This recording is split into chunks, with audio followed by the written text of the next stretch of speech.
গল্পের শুরু বলতে যা বোঝায় আমার ঠিক সেরকম ছিল না, কারণ সবকিছু শেষ হবার পরে আমার গল্প শুরু হয়েছিল। তাই বাবার মৃত্যু সংবাদ পাওয়ার 1 মাস পর দেশে ফিরে নিজেকে নতুন করে আবিষ্কার করলাম। ভেবে নিচ্ছিলাম এবার সব দায়িত্ব বুঝে নিয়ে নতুনভাবে শুরু করবো সবকিছু, কিন্তু কে জানতো এর চেয়ে বড় ধাক্কা আমার জন্য অপেক্ষা করছিল।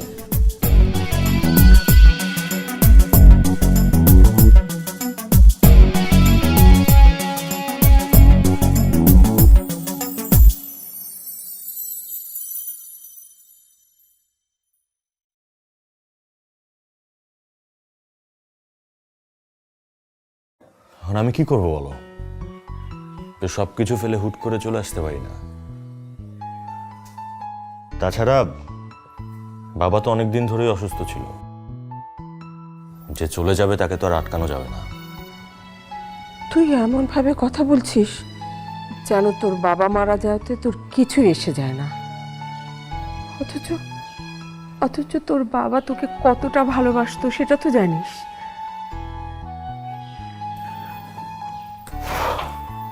জানি তো, সারা জীবন টাকা পয়সার পিছনে ছোট একজন বাবা তার সন্তানকে কতটা ভালোবাসতে পারে। তার প্রথম স্ত্রী মানে আমার মাকে ডিভোর্স দিয়ে আরেকজন মহিলাকে বিয়ে করে নিয়ে আসছে। সে তার সন্তানের কোনো খোঁজ খবর রাখেনি, সন্তান কেমন থাকবে সেটা ভাবেনি। সো সে তার সন্তানকে কতটা ভালোবাসতে পারে এটা বোঝা খুব বেশি একটা কঠিন না। আমি তোর সৎ মাই রয়ে গেলাম, এখনো মার হতে পারলাম না। আচ্ছা বলতে পারিস তোর বাবা এত কিছু করেছে কার জন্য? এসব সেন্টিমেন্টাল কথা বলো না। টু বি ভেরি ফ্র্যাঙ্ক, আমি ফর্মালিটিস গুলো শেষ করতে আসছি, নাহলে এত বড় জার্নি করে আসা আমার পক্ষে পসিবল ছিল না। সবকিছু তো ঠিকঠাক মতোই চলছিল, লোকটা যে হঠাৎ করে এইভাবে চলে যাবে এটা তো কখনো ভাবিনি। আপনি শান্ত হন, আমরা তো আছি।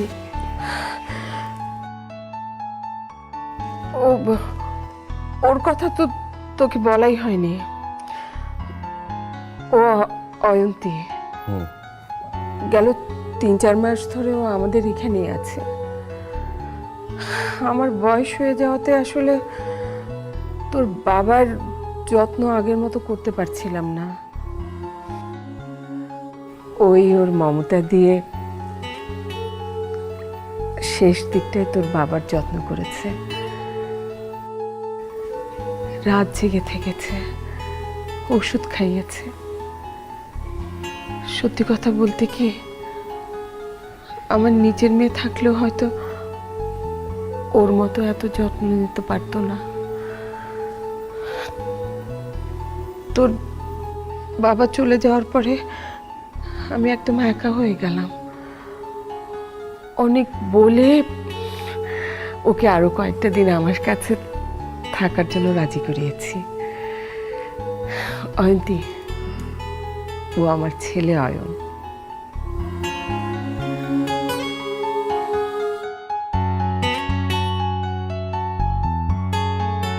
Thank you.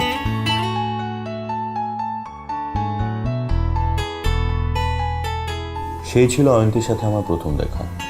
অনেক ভিড়ের মাঝে সেই মুখ চোখে পড়ার মতো ছিল না, ছিল না কিছু মনে রাখার মতো। তাকে দেখেই মনে হয় জীবন যুদ্ধের অনেকখানি দেখে ফেলেছে সে। এমন মেয়ের জন্য মায়া জন্মায়, কিন্তু ভালোবাসা। বাবার দেখাশোনা করার জন্য যে কৃতজ্ঞতা বোধ নিয়ে তার সাথে কথা বলেছিলাম, 2 দিন পরেই উকিল সাহেব সেই সব কিছু ধূলিসাৎ করে দিয়েছেন। মেয়েটি হয়ে গেল আমার সবচেয়ে বড় শত্রু। এমন কিছু ঘটবে তা আমি স্বপ্নেও ভাবিনি। আমার বাবা, আমার নিজের বাবা, কিভাবে পারলেন? আয়ন সাহেব, আপনি হয়তো জানেন না, বাবা মারা যাবার আগে আপনাদের বাসায় ডেকে একটা উইল করে গিয়েছেন। উইল করে গিয়েছিল মানে? মা তো আমাকে কিছু বলেনি এ ব্যাপারে। মাও বিষয়টা জানেন না। আপনার বাবা আফজাল সাহেব যাবতীয় সম্পত্তি যত ব্যবসার শেয়ার সব কিছু যে আপনাদের নার্স মেয়েটা আছে না অয়ন্তী, ওকে দিয়ে গেছেন। হোয়াট?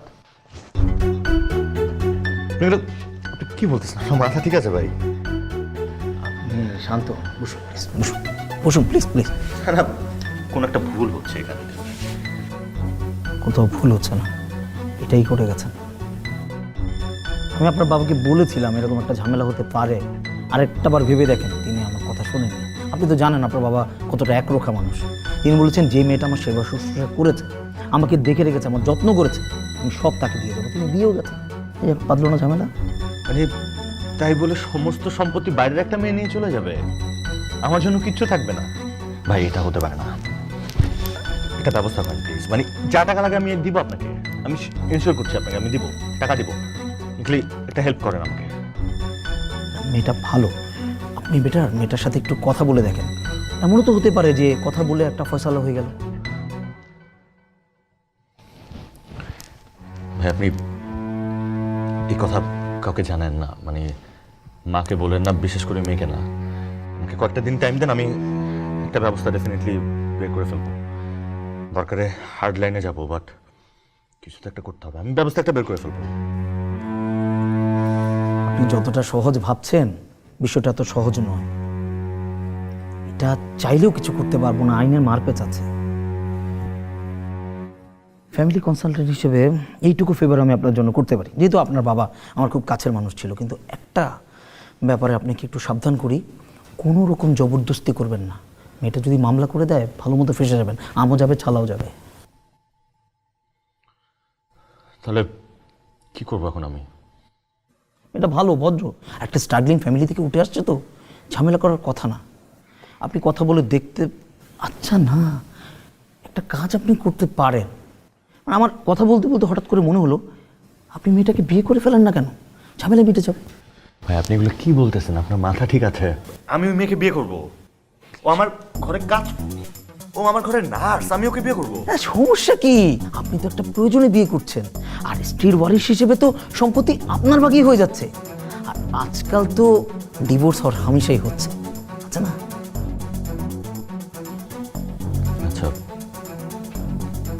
ঠিক আছে, আমাকে কয়েকটা দিন সময় দেন, আমি একটু ভেবে দেখছি কি করা যায়। আমি কি কাগজগুলো না না, এটা রাইট ওনার ছাড়া দেয়া যাবে না, লিগেলি পারবো না। আপনি মেয়েটার সাথে কথা বলুন প্লিজ, এটা আপনার হাতে এখন দেয়া যাবে না। বুঝিনি তো আইনের মারপেচ খুব খারাপ। আপনি বেটার মেয়েটার সাথে একটু কথা বলে দেখেন, একটা ফয়সালা হয়ে গেল, একটা চূড়া হয়ে গেল, ওটাই ভালো না? একটু দেখেন নিজের মতো করে কি করা যায়। দেখছি। আসছি।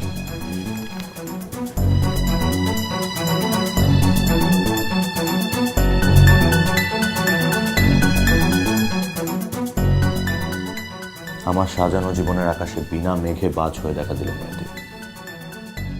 স্বপ্নে দেখতাম বিলেতের কোনো রাজকন্যাকে ঘর আলো করে এনে রানিয়ে রাখবো, সেখানে কিনা এই মেয়ে। রাতের ঘুম বিদায় হলো। অড্রে হেপবার্ন কিংবা ম্যারিলিন মনরো নয়, অয়ন্তী নামের এই মেয়েটির দুঃস্বপ্নের মতো বারবার দেখা দিতে লাগলো। আমি আমার 25 বছরের জীবনে এর চেয়ে দুঃসহ কোনো অবস্থায় পড়িনি।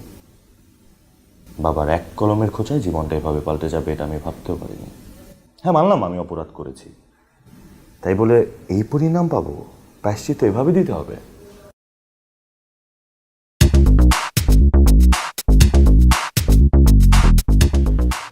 কি রে বাবা, তুই কি চিন্তিত? মানে দেশে ফিরে বন্ধু বান্ধবের লোক চিলমিল করবি তা না, তুই পুরো স্যাড হয়ে রইছিস। বাসায় একটা ইস্যু চলতেছে, আর ইস্যুটা ছোট না, বেশ বড় সড়ো। বড় সড়ো? কিরে মামা, আন্টি কি বিয়ে শাদী রেডি করে ফেলাইছে? আর একটা স্বপ্ন ছিল না, একটা ব্লন্ড নিয়ে আসবে বাসায়, মাটি। তেমন কিছুই না। কি হয়েছে একটু খুলে বল, সলভ করার ট্রাই করি। আমি এবার দেশে আসছিলাম, আমার বাপ যা রাইখা গেছে এগুলো গুজগাছ কইরা নিয়ে একটা বড় ব্যবসা শুরু করবো এই চিন্তায়। আয়সা দেশে দেখে আমার বাবা আমার জন্য কিছু রাইখাই যায় না, সব কোথাকার এক নার্সে দিয়ে গেছে। এবার সলভ কর। কি নার্স? মানে মানে কি করতেছিস তুই আসলে? Shit man, serious case. কি করবি এখন? সেটাই তো ভাবতেছি কি করব। মানে আঙ্কেল ওই মেয়েটারে লিখে দিছে নাকি ওই মেয়ে কোনোভাবে আঙ্কেলের কাছে লিখে দিছে? বাবা নিজেই দিছে, উকিলের আমারে বলছে। কারণটা কি? কারণটা হতে পারে বাবা আমার উপর ক্ষেপা ছিল। মেয়েটাকে রেট দিলে কাজ হয় না? মেয়েটাকে কিছু জানাইতে আমি নিষেধ করছি, তবে উকিল একটা ইঙ্গিত দিছে। ইঙ্গিত? কি ইঙ্গিত? একবার যদি মেয়েটার আমি বিয়ে করতে পারি তাহলে সবকিছু আবার ফেরত পাওয়ার একটা সম্ভাবনা আছে। বাপরে, মাস্টার প্ল্যান। মামা তুই শিওর তুই এটাই করবি নাকি জাল কাগজ বানাবি? আরে বেটা, বিয়ে করতে পারলে তো আসল কাগজেই হাত দিতে পারি। তবে পয়েন্টটা ভালো, আমার মনে হয় জাল কাগজ একটা বানানো লাগবে, কারণ এই গ্যারান্টি তো নাই যে বিয়ে করার পর ওরা আমি মানাইতে পারবো আর ও সব আমার লিখে দিবে। তাহলে তুমি আর দেরি করিও না, তুমি কাজে নামা পড়ো। আছে না, তুমি আজকে গিয়া মেয়েটারে ডিরেক্ট প্রপোজ করবা, বলবা যে তুমি ওরে ভালোবাসো। তারপর যদি কোনোভাবে ব্যাটে বলে মিলা যায়, ডিরেক্ট 6 মেরা দিবা। টেনশন কেন বাবা? দেখি কি করা যায়। সেই প্ল্যান। তাই না?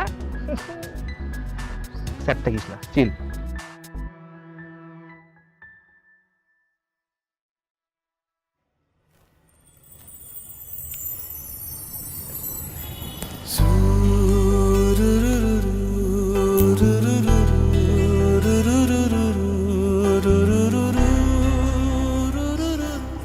ভাইয়া, সরি ভাইয়া, দেরি হয়ে গেল একটু। আসলে ক্লিনিকে অনেক পেশেন্টের চাপ ছিল, তো সময় বের করতে পারিনি।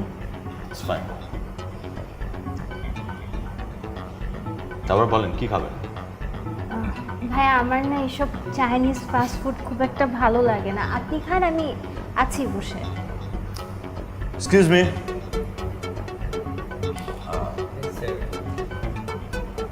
বার্গার তো চলবে নাকি? একটা burger, chicken burger of course, cheese, extra cheese, আর যে কোনো একটা শেক বা কোল্ড ড্রিঙ্কস। হ্যাঁ, স্ট্রবেরি হতে পারে। আর আমার জন্য একটা কফি, রেগুলার।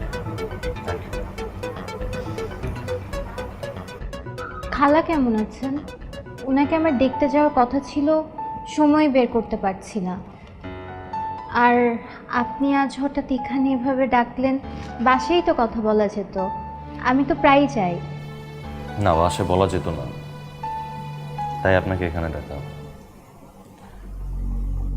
দেখুন, আমি ভনিতা করতে পারি না, তাই আমি ভনিতা করবো না। আমি আপনাকে যেটা বলার জন্য ডেকেছি স্ট্রেট সেটা বলতে চাই। আপনি কি আমাকে বিয়ে করবেন? মানে সরি, আমি ভেবেচিন্তেই সিদ্ধান্তটা নিয়েছি, যা বলছি ভেবেচিন্তেই বলছি। আপনি কি রাজি?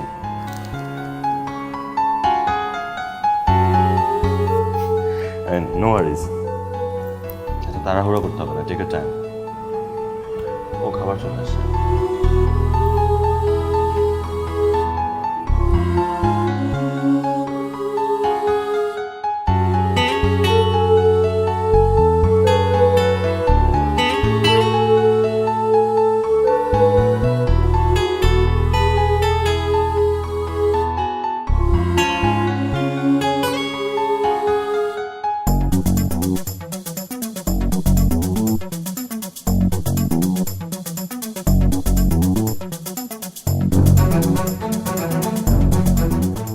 সামান্য একটা বার্গার খাওয়া শেখেনি, আর এই মেয়েকে করতে হচ্ছে আমার বিয়ে। জীবনেও ভাবিনি এমন কাউকে বিয়ের প্রপোজাল দেব। মেয়েটা যদি জানে আমার সমস্ত সম্পদের মালিক সে, তাহলে কি হবে?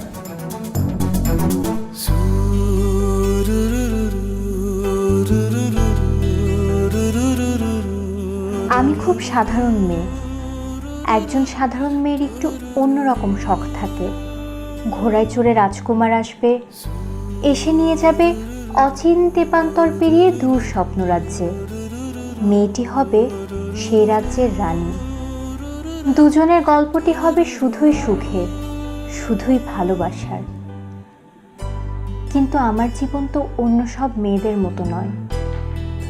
ঝোড়ো মেঘে ঢাকা দুর্দিনের এই জীবনে এসব কিছুর স্বপ্ন দেখা তো অপরাধ। আমি কখনো সেভাবে ভালোবাসা নিয়ে ভাবিনি। স্বপ্নপুরুষ সে তো দুরাশা। আজ যা হলো আমার সাথে, তারপর খুব অপরাধী হতে ইচ্ছে করছে। আয়ানকে নিয়ে স্বপ্ন দেখা কি অপরাধ হবে? এত সুন্দর, এত হ্যান্ডসাম রাজকুমারের মতো ছেলে, সে কিনা আমাকে প্রপোজ করলো? না, এসব স্বপ্ন, ঘুম ভেঙে উঠে দেখব সবই ভ্রম। নাকি সত্যিই ছেলেটা আমাকে ভালোবেসেছে? ভাগ্যকে আমাদের এক করে দিচ্ছে তাহলে একই ছাদের নিচে।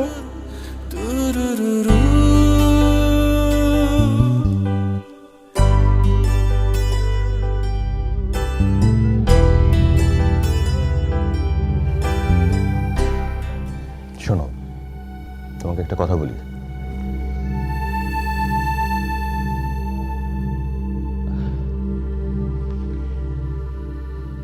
ধরো বিয়ের নামে বা ভালোবাসার নামে অনেকে যে লুতুপুতুগুলো করে না, ওগুলো কিন্তু আমার সাথে যায় না। আসলে আমি আমার প্রাইভেসি অনেক পছন্দ করি। আই হোপ তুমি বুঝতে পারছো। জি। দেখো, এখানে না বোঝার কিছু নেই। বিয়েটা আমি পরিবারের প্রতি দায়িত্ব থেকে করেছি, এর বেশি কিছু না।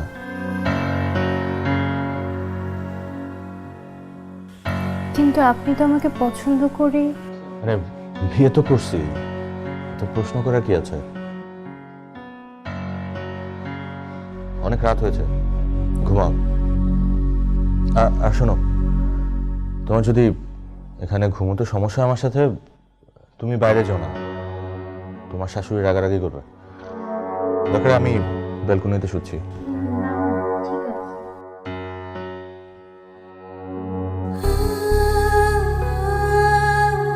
একই ছাদের নিচে থেকে কতটা দূরে থাকা যায় তার চেষ্টাই বোধহয় শুরু হলো।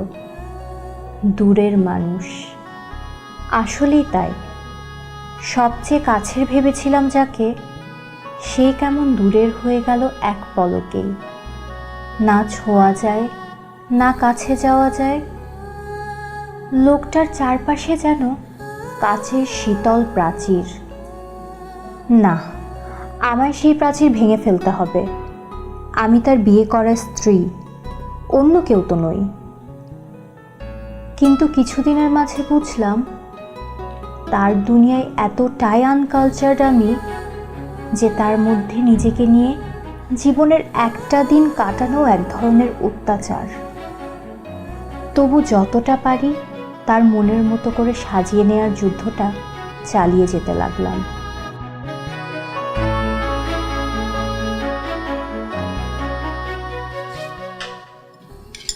কি ব্যাপার মা, একদিনে এমন চুপচাপ হয়ে গেলে?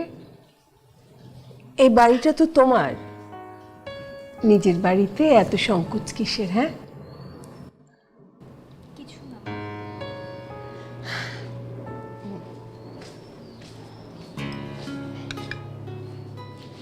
এসেছিস? নে, খেয়ে দেখ, আজকে বৌমা নিজের হাতে রান্না করেছে।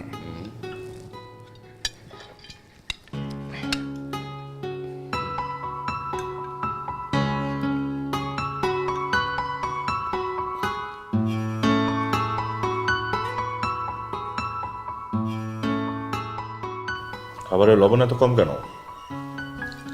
এগুলো কি খাওয়া যায়? কি বলছিস?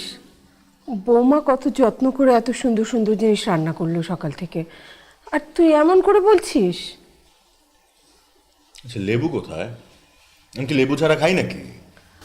আমি আনছি।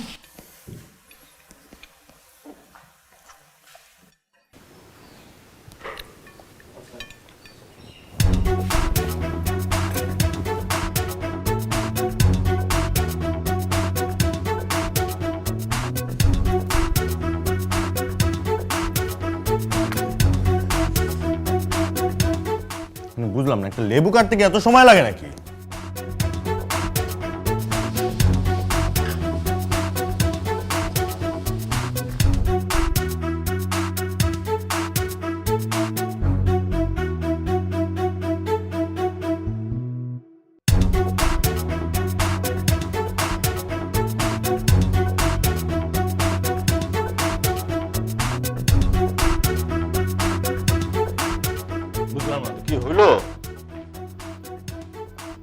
কতক্ষণ লাগাবো? রক্ত রক্ত কিসে দেখি? কিছু না।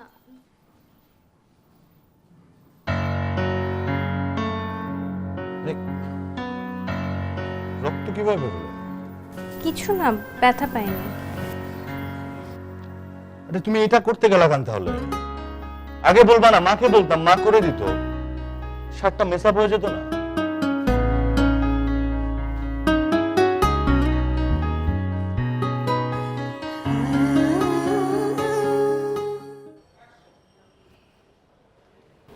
এই যে বাবার অফিসে যায়, বিজনেসের অবস্থা দেখে মনে হইতেছে এইভাবে রান করলে বিজনেস টিকবে না বেশি দিন।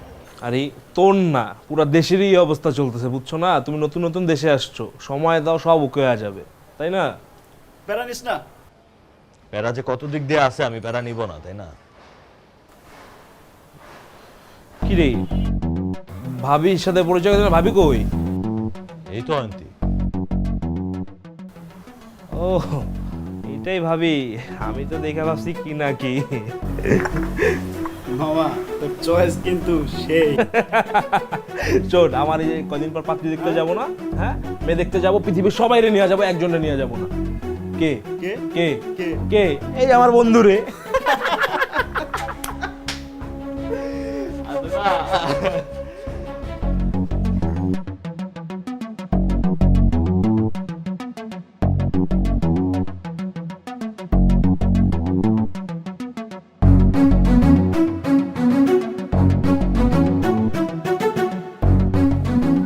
কিরে কেমন দিলাম? সিরিয়াসলি দোস্ত, তোর জায়গায় আমি থাকলে এই মেয়ে কোনোদিনও বিয়ে করতাম না, দরকার হইলে সুইসাইড করতাম। থাম। এই কাগজপত্রের কি অবস্থা, সব রেডি করছোস? কাগজপত্র সব রেডি করছি, কিন্তু কিন্তু কোনো কিন্তু নাই। তুমি এখানে যেভাবেই হোক ম্যানেজ করে সাইনটা করাই নিবা, নিয়ে তুমি আসল কাগজপত্র গাইব করে ফেলাবা, ফেলায় দেন এই মেটাটা বের করে দিবা। তোমার প্যারা ক্লিয়ার মামা। কিরে চুপ কেন? কাগজপত্র রেডি করিস নি? করছি তো। আসল কাগজপত্র ঠিক আছে তো? আসল কাগজপত্র জায়গা মতো আছে। জায়গা মতো আছে, জায়গা মতো থাকলে তো হবে না। তুমি কাগজপাতিগুলো যত কিছু আছে সব সাইন টাইন করাই দিয়া আসল কপিগুলো সব গাইব করে ফেলো, বলে এইটার বাড়ি থেকে বের করো। ঠিক আছে, দেখা যাবে। তোরা চা খা, খালি বেশি কথা বল। আমরা তো টেনশন টেনছি তো, বুঝে না।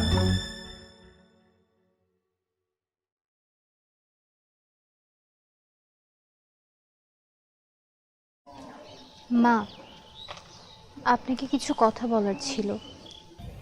বলো, আয়ান আবার কিছু বলেছে তোমাকে? না মা, কিন্তু আমি জানতে চাই আয়ান এমন কেন? ও কেন আমায় মেনে নিতে পারে না?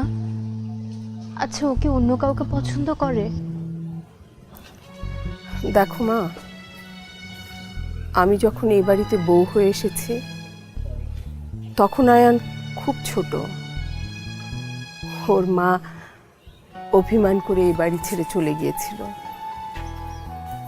তারপরে ওর বাবা আমাকে বিয়ে করে নিয়ে এসেছে। আয়ান আমাকে কখনো মা হিসাবে মেনে নিতে পারেনি। আপনি কখনো ওনার কাছে যেতে চেষ্টা করেননি? আমি তো নিঃসন্তান, আয়ানই আমার কাছে সব। আমার সবটা দিয়ে আমি আয়ানকে ভালোবেসেছিলাম, কিন্তু আয়ান, আমি আয়ানের মা হয়ে উঠতে পারিনি। আর বাবা? ওর বাবাকে খুব ভালোবাসতো, আর সেই জন্যই আমাকে বিয়ে করে নিয়ে আসার পর ও প্রচণ্ড একটা শক পেয়েছিল। অধিকারের জায়গা থেকে সে নিজেকে গুটিয়ে নিয়েছে। এই জন্য কেমন যেন খিটখিটে গম্ভীর হয়ে গেছে। নিজের সবচেয়ে প্রিয় মানুষগুলোকে ও ঘৃণা করতে করতে বড় হয়েছে। দেখো না মা, তুমি একটু ভালোবাসা দিয়ে আদর দিয়ে ওকে নরম করতে পারো কি না? ওকে বাইরে নিয়ে যাও, ওর বন্ধু হও। আমার বিশ্বাস তুমি সেটা পারবে। মা, আপনি আমার জন্য দোয়া করবেন। এই যুদ্ধে যদি আমি হেরেও যাই, আপনাকে হারতে দেব না। আপনার ছেলে আপনারই থাকবে। এই কথার মানে কি? কিছু না মা।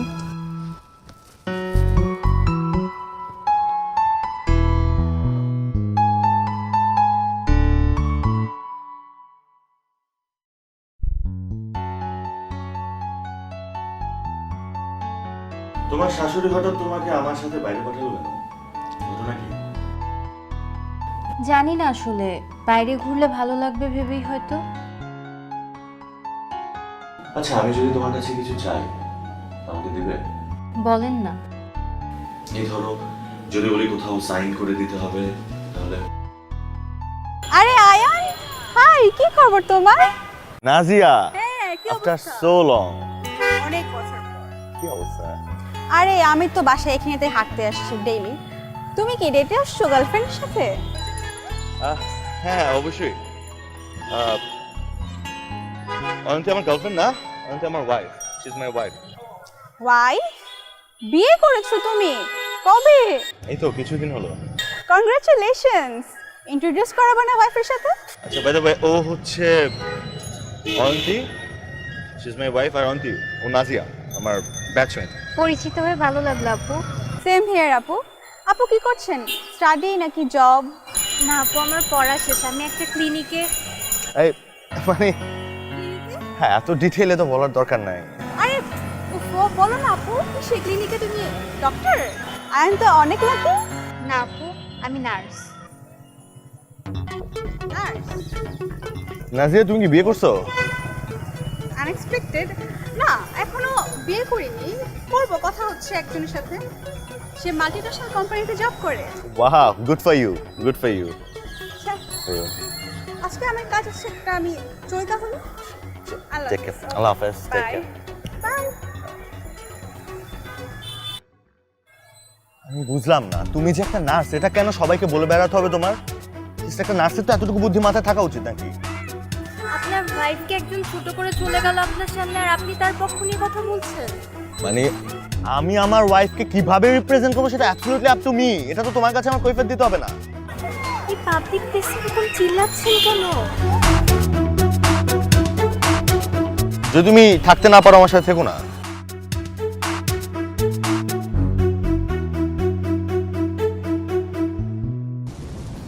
কষ্টগুলোই তোমার কোনো ভাগ নেই, আমাতেই তার বসবাস।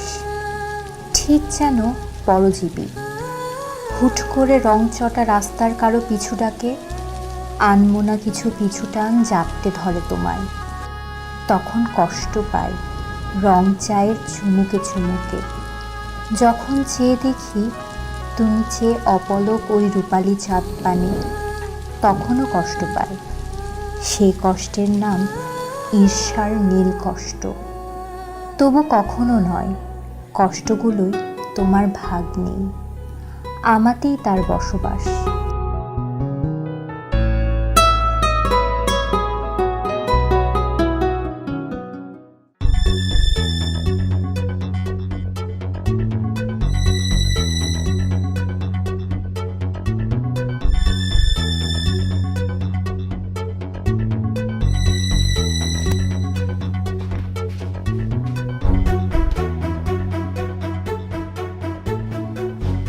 এই স্টপ ইট, ছাড়ো, ছাড়ো আমাকে। তুমি আমার কথা বোঝো না? হ্যাঁ, তুমি কতবার বলছি তুমি আমার কাছে আসবে না, আমার সাথে আজের কথা বলবা না। লজ্জা নাই তোমার? লজ্জা করে না? আমি তোমার জন্য কোথাও দেখাতে পারি না, তোমার নিয়ে কোথাও যেতে পারি না, সবাই ছোট করে আমাকে। কিন্তু আমি তো চুপ, একদম চুপ। অনেক অভিনয় শিখে গেছো তুমি, না? কি ভাবছো আমি অভিনয় বুঝি না? খুব ভালো অভিনয় পারো তুমি। তাই না? কি অভিনয় করে আমার বাপের মাথা গেছে যে সব সম্পত্তি তোমার নামে লিখে দিয়ে গেছে? কি বলছেন আপনি এগুলা? সব অভিনয় আমার সামনে করবে না। একদম। এই, আমার রুমে ঢুকবে না, বেরো, ঘুরে আমার রুমে আসো।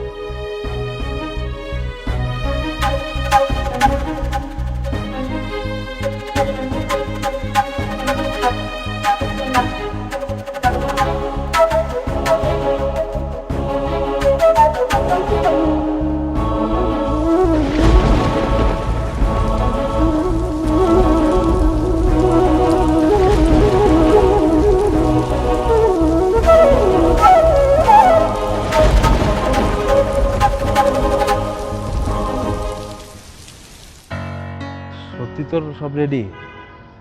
এরপর কি তুই চলে যাবি? তুই সব ভাইবে চিন্তা কাজ করতেছিস তো? কিচ্ছু জানি না। তারপরে গতকাল রাতে তো একটা ঝামেলা করে ফেলাইছি। কি ঝামেলা? গতকাল বারে গেছিলাম, একটু মনে হয় ওভার হয়ে গেছিল, বাসায় যে একটা সিন ক্রিয়েট করে ফেলছি। কি করছিস? আরে বেটা কি করছি সেটা আমার মাথায় আছে নাকি? আমি তো কন্ট্রোলে ছিলাম না। তার উপর নাজিয়ার সাথে দেখা, এমন একটা ভাব মারলো আমার সামনে, মানে অনেক অনেক কিছু হয়ে গেছে, অ্যাজ ইফ ওরে আমরা চিনি না। মানে তুই এই রাগ নিজের বউর উপর ঝাড়লি? আমি বায়াস আসলে। এই অবস্থায় ওরে প্রপার্টির কথা কেমনে বলবো সেটাই বুঝতেছি না। আরে রাজি না হলে ঘুমের ঘোড়াটা টিপসই নিয়ে নিবি, খাইনি শেষ। মানে কি চুরি করব? আরে বেটা, নিজের সম্পত্তি নিলে এটা চুরি হয় না?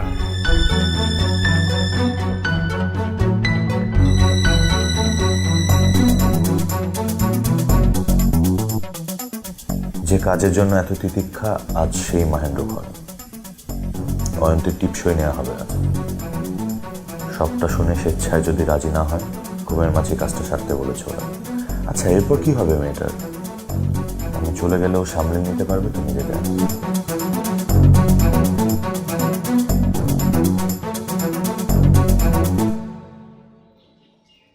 কিরে, কোথায় ছিলি তুই? একটু বাইরে গিয়েছিলাম। কেন? মেয়েটা যে সারা রাত বৃষ্টিতে ভিজে জ্বরে শেষ, সে খবর রাখিস? কি? ছাদে নাকি গিয়েছিল বৃষ্টি দেখতে, সারা রাত বৃষ্টিতে ভিজেছে। সকালে আমি বারান্দায় গিয়ে দেখি জ্বরে কাতরাচ্ছে। ডাক্তার ডাকলাম, ডাক্তার এসে ওকে তো সঙ্গে করে হাসপাতালে নিয়ে গেল। বলল যে বাসায় ট্রিটমেন্ট করা সম্ভব না, সিরিয়াস অবস্থা। আচ্ছা শোন আয়ান, তুই মাকে তো অনেক ছোটবেলায় হারিয়েছিস। আমি হয়তো তোকে তার মতো করে আগলে রাখতে পারিনি, কিন্তু যে তোকে আঁকড়ে ধরে বাঁচতে চায় তাকে হারাস না। যে শূন্যতা নিয়ে তুই বড় হয়েছিস, চাই না সে শূন্যতা অন্য কারো হোক। ও উকিল সাহেব এসেছেন, অনেকক্ষণ ধরে তোর জন্য অপেক্ষা করছেন উপরে। কি কথা নাকি শুধু তোকেই বলতে হবে, দেখ কি বলে। আর কথা শেষ হলে যদি পারিস মেয়েটাকে একটু দেখে আসিস। মেয়েটার অবস্থা কিন্তু আসলেই ভালো না।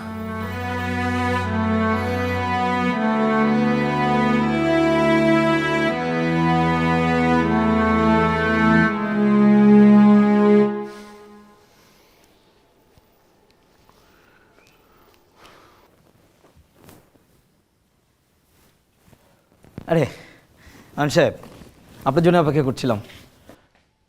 বলেন। কংগ্রাচুলেশন, আপনি অবশেষে সব কিছু মানিয়ে নিতে পারলেন, অয়ন্তীকে বোঝাতে পারলেন। মানে? মানে কি আপনার এই রিয়াকশন? মানে অয়ন্তীকে আপনি কনভিন্স করেননি সব কিছু আপনার নামে লিখে দেওয়ার জন্য? না তো, আমি তো ওকে কিছুই জানাইনি। আপনি কোত্থেকে কি বলতেছেন এগুলা? কি বলে? আরে অয়ন্তী তো গতদিন এসে প্রপার্টি, শেয়ার যা কিছু ছিল সব কিছু আপনার নামে লিখে দিয়ে গেছে। এই যে কাগজটা ধরুন, এখানে সব কিছু দেওয়া আছে। ও ভাই ভাই, আপনাকে এই কাগজগুলো দেওয়ার সময় এই চিঠিটাও দিতে বলেছিল।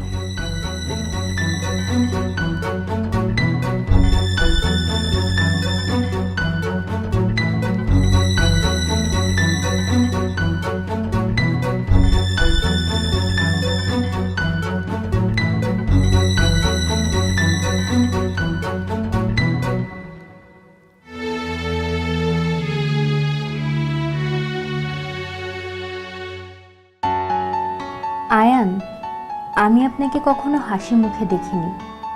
আজ কল্পনা করে নিলাম আপনি হাসছেন। আপনার ইচ্ছে পূরণ হয়েছে, আপনি জিতে গিয়েছেন। এই বাড়ি, শেয়ার, অফিস কোনো কিছুরই মালিক আর অয়ন্তী নয়, আপনি। আয়ান, সেদিন আপনার বন্ধুরা যখন এসেছিল, আপনার মাস্টার প্ল্যান আমি জেনে ফেলেছি, সবটুকুই। আপনার বাবা রাগ করে আমাকে তার সব কিছু দিয়ে গিয়েছেন। কিভাবে আপনি আমায় বিয়ে করে সব কিছু নিজের করে পেতে চাইলেন, সবটাই। কি বোকা না আমি! ভেবেছিলাম সত্যিই বুঝি পেতে চান আমায়। এতই ছোট হয়ে গেছি নিজের কাছে, আর আয়নায় চোখ তুলে নিজের প্রতিবিম্বের সামনে দাঁড়াতে পারি না। তবু চেষ্টা করে যাচ্ছি। সম্পদগুলো ফিরিয়ে দিয়েও যদি এই কংক্রিট পাথরের বুকে এক সমুদ্র কাঠগোলাপ হতে পারি। কিন্তু আপনি তো দূরের মানুষই রয়ে গেলেন। আপনার মনের চারপাশে জমা উড়ো দেয়ালে বারবার আমার ভালোবাসা, আমার সবটুকু চেষ্টা দুমড়ে মুচড়ে ফিরে এসেছে। আমি ব্যর্থ হয়েছে আপনার মনে জায়গা করে নিতে। আয়ান, আমি হারিয়ে যাব আপনার জীবন থেকে। একটু সময় দিন, আপনার জীবনে কাটা হয়ে থাকবো না আর। আপনার মা আমাকে অনেক ভালোবাসে, শুধু ওনাকে কষ্ট না দিয়ে কাজটা করতে চাই। ভালো থাকবেন। ইতি, অয়ন্তী।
ও, আপনি এখানে?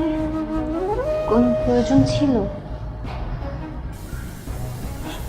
হ্যাঁ, আমি তোমার জন্য এসেছি। ও, আপনি জিতে গেছেন, আমি হেরে গেছি। আচ্ছা অয়ন্তী, তুমি কি জানো ওখানে কত টাকার সম্পত্তি? না, জানতেও চাই না। ওগুলো সব আপনার। আর তুমি?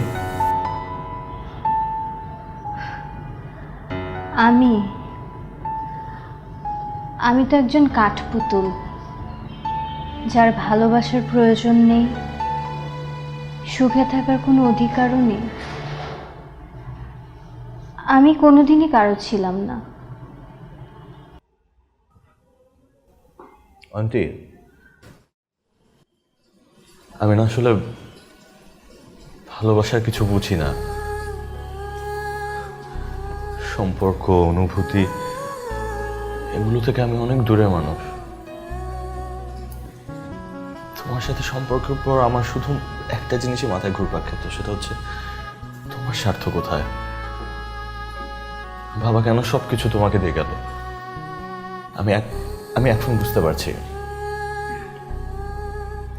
বাবা তোমার মাঝে ছায়া দেখতে পেয়েছিল। আমার বেঁচে থাকবার জন্য যে ছায়ার প্রয়োজন, বাবা সেটা খুব সুন্দর করে আয়োজন করে দিয়ে গেছে আমার জন্য।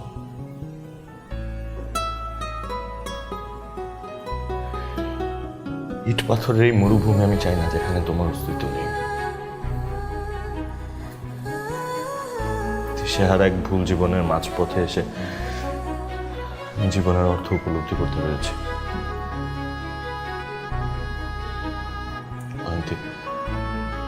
তুমি ছাড়া আমার কিচ্ছু চাই না।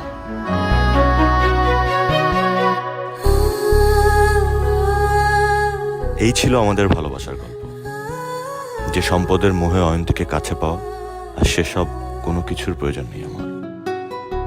আমার সমস্ত জীবনের পাথেও আমার কাছে থাকা এই মানুষটিকে আমি পেয়ে গিয়েছি। বাবার মৃত্যুর সময় কাছে থাকতে পারিনি, তিনি নিশ্চয়ই এখন আমাদের দেখছেন, হয়তো আমাকে ক্ষমাও করে দিয়েছেন, কারণ তার রেখে যাওয়া সমস্ত সম্পত্তি এখন হয়ে উঠেছে সম্পদ। হ্যাঁ, শান্তিনিবাস বাবা মা হারা সন্তানদের নিশ্চিন্ত আশ্রয়, আর অয়ন্তী তার মধ্যমণি। আমরা থাকছি শুধু আমাদের বাড়িটায়, যেখানে ছড়িয়ে আছে সম্পর্কের টান, আবেগ আর ভালোবাসা, যেগুলো টাকা কড়ি দিয়ে কখনো মাপা যায় না, কখনো না।